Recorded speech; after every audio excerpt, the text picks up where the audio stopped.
Breaking news, Katol से बड़ी खबर। काटोल में राजनीतिक हलचल, चित्रा दिनेश ठाकरे ने ठोकी नगराध्यक्ष पद की दावेदारी। काटोल की राजनीति में बड़ा मोड़, चित्रा दिनेश ठाकरे सबसे आगे बताई जा रही प्रबल दावेदार। जनता का समर्थन, पार्टी में चर्चा, नगराध्यक्ष की रेस में सबसे आगे चित्रा दिनेश ठाकरे। काटोल में नगराध्यक्ष पद की जंग हुई तेज, चित्रा ठाकरे का नाम सुर्खियों में। समाज सेवा से राजनीति तक, चित्रा दिनेश ठाकरे बनी काटोल की नई उम्मीद। काटोल से मिल रही है बड़ी राजनीतिक खबर। चित्रा दिनेश ठाकरे ने आगामी नगराध्यक्ष पद के लिए अपनी मजबूत दावेदारी पेश की है। स्थानीय राजनीति में सक्रिय भूमिका निभाने वाली और समाज सेवा के क्षेत्र में लंबे समय से कार्यरत चित्रा ठाकरे को जनता का व्यापक समर्थन मिल रहा है। सूत्रों के अनुसार पार्टी स्तर पर भी उनके नाम पर गंभीरता से विचार किया जा रहा है। काटोल क्षेत्र में उनके कार्य और लोकप्रियता के कारण वे नगराध्यक्ष पद की प्रबल दावेदार मानी जा रही हैं। अब देखने वाली बात होगी कि पार्टी टिकट किसे देती है, लेकिन इस वक्त चित्रा दिनेश ठाकरे का नाम सबसे आगे चर्चा में है। काटोल से दुर्गा प्रसाद बर्वे की रिपोर्ट। नमस्कार, मी दिनेश ठाकरे। सध्या माझ्याकडे नागपूर जिल्हा महामंत्री म्हणून जबाबदारी आहे। गेल्या 30 वर्षापासून भारतीय जनता पार्टीत युवा मोर्चा, किसान आघाडीचा जिल्हा अध्यक्ष म्हणून आणि अनेक आमदारांना आणि तीनही निवडणुकीमध्ये गेल्या 20 वर्षापासून माननीय आमदार चरणसिंग ठाकूर साहेबांच्या खांद्याला खांदा लावून काम करत आहे। मागच्या वेळेस पूर्ण आम्ही नगरपालिका निवडून आणली, त्यांना पहिल्या वेळेस निवडून आणलं आणि या निवडणुकीमध्ये एक स्टार प्रचारक म्हणून पूर्ण विधानसभेमध्ये 40,000 मताधिक्य भारतीय जनता पार्टीला आणि आमदारांना निवडून आणलं। त्याचं फलित म्हणून आता सगळ्या ठिकाणी चांगला विकास होत आहे, काम होत आहे। याच नगरीच्या माध्यमातून त्यांची ओळख पूर्ण ग्रामीणमध्ये झाली आणि तोच धुरा या निवडणुकीमध्ये ओबीसी राखीव आलं, पुरुषांना आल्या, महिलांना चान्स या ठिकाणी मिळाला। म्हणून या ठिकाणी आपण माझी पत्नी चित्रा ठाकरे हिला आपण पक्षाकडे उमेदवारी मागितलेली आहे। मला आशा आहे कारण की त्या वेल एज्युकेटेड आहे, माझ्यासोबत गेल्या अनेक वर्षापासून 30 वर्ष झाले मी काम करतो, त्याही विभिन्न पदावर काम करतात आणि या नगरीला सर्वांगीण सुंदर बनवणे, सगळ्या जनतेचे प्रश्न सोडवणे यासाठी उमेदवारी आम्ही पक्षाकडे मागली आहे। पक्ष निश्चितच त्याचा विचार करेल आणि काटोलकरी जनता आमच्या पाठीशी भरपूर आशीर्वाद देईल अशी मला आशा आहे। नमस्कार। नमस्कार, मी सौ चित्रा दिनेश ठाकरे।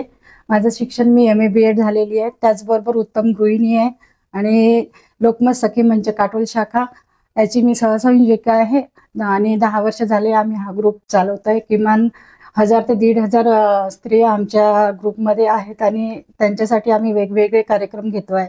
तसेच जिजाऊ ब्रिगेडची 20 वर्षापासून मी सदस्य आहे, त्याच्याही माध्यमाद्वारे आम्ही वेगवेगळे कार्यक्रम राबवत असतो आणि आमचं कृषी मित्र प्रतिष्ठान आहे, त्याची संयोजिका आहे।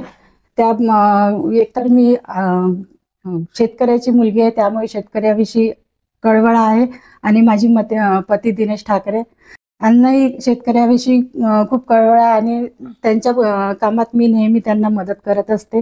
प्रतिष्ठानच्या मार्फत आम्ही वेगवेगळे कार्यक्रम राबवत असतो, शेतकरी मेळावे घेत असतो, त्यातही माझा हिरिरीने सहभाग असतो आणि कुणबी सेवा मंडळ आहे त्याची सदस्य आहे। परिमल ग्रुप एक मित्रमंडळ ग्रुप आहे, त्याची सुद्धा मी सदस्य आहे आणि त्याच एवढ्या सामाजिक कार्याची आवड असल्यामुळे मला वाटतं की मला नगर परिषद ओबीसी रोस्टर आले, त्यामध्ये मला नगराध्यक्ष होण्याचा एक चान्स द्यावा। कारण माननीय आमदार साहेबांनी जो विकासाचा गाडा चालवला आहे तो गाडा मला समोर न्यायची मला इच्छा आहे, त्यामुळे मला ह्या चान्स जर मिळाला तर मला खूप आनंद होईल। आपण बरेचसे समाजकार्यामध्ये सक्रिय आहात, काय सांगाल सध्याची स्थिती? तसं तर जे विकास आहे ते सगळीकडे चौफेर होतच आहे, पण काय सांगाल कोणकोणते समस्या वाढमध्ये कुठे असं दिसतं? समस्या एकतर पाण्याची समस्या असते, कारण उन्हाळ्यामध्ये पाणी येत नाही, लोकांची ओरड असते, अस्वच्छ पाणी येतं। त्यासाठी मी लोकांना स्वच्छ पाणी देण्याचा आणि नियमित पाणी पुरवठा करण्याचा प्रयत्न करेल। रोड रस्ते आहेत, गल्लीतले जे मेन रोड आहे ते नेहमी त्याची डागडुजी केल्या जाते, पण जे गल्लीतले रोड आहे त्याच्याकडे थोडंफार दुर्लक्ष होतं, तर ते सुधारवण्याचा मी प्रयत्न करेन. तसेच माझ्या महिला भगिनी आहे, बेरोजगार आहेत, तर त्यांच्या उदरनिर्वाहासाठी मी काहीतरी या काटोल नगरीत काहीतरी प्रकल्प कारखाना आणण्याचा प्रयत्न करून त्यांना त्यांच्या उदरनिर्वाहासाठी त्यांच्यासाठी प्रयत्न करेल. तसेच महिलाच नाही तर इथे तरुण लोकांची भरपूर बेरोजगारी आहे, त्यांच्याही दृष्टीने प्रयत्न करेल. आणि असे भरपूर मानस आहेत माझे, ते मी जसे जसे त्या समस्या समोर येईल तसं तसं तो मी पूर्ण करण्याचा प्रयत्न करेन. जर पक्षाने आपल्याला उमेदवारी दिली तर जे काटोलची जनता आहे त्यांना काय प्रेमाचा संदेश आपला असेल? उमेदवारी दिलीच तर मी काटोलच्या जनतेला हेच सांगेन की तुम्ही विकास बघा. आणि माझे पती दिनेश ठाकरे आज 25 वर्ष झाले मी त्यांच्या आयुष्यात आहे, आणि तेव्हापासून ते या नगरीची सेवा करतायत, पक्षाशी एकनिष्ठ आहेत. आणि त्यांचं जे कार्य आहे ते कार्य मला वाटते भरपूर हे आहे की पक्षाने स्वतः येऊन म्हणायला पाहिजे की हा चान्स तुमचा आहे आणि तुम्ही लढवाही. तर मला हेच जनतेला म्हणा वाटेल की तुम्ही या सगळ्याचा अभ्यास करा आणि केवळ तुम्ही पक्ष किंवा माणूस पाहून मतदान करू नका, तर एक त्या विकास बघा आपल्या नगरीचा, कोण चांगल्या प्रकारे आपला काटोल छान स्वच्छ सुंदर बनवू शकतं, त्या दृष्टीने तुम्ही मतदान करा. आणि जर मी त्या लायक तुम्हाला वाटत असेल तर मला नक्कीच तुम्ही मतदान करा. बस एवढंच मला या नगरीच्या लोकांना सांगण्याची इच्छा.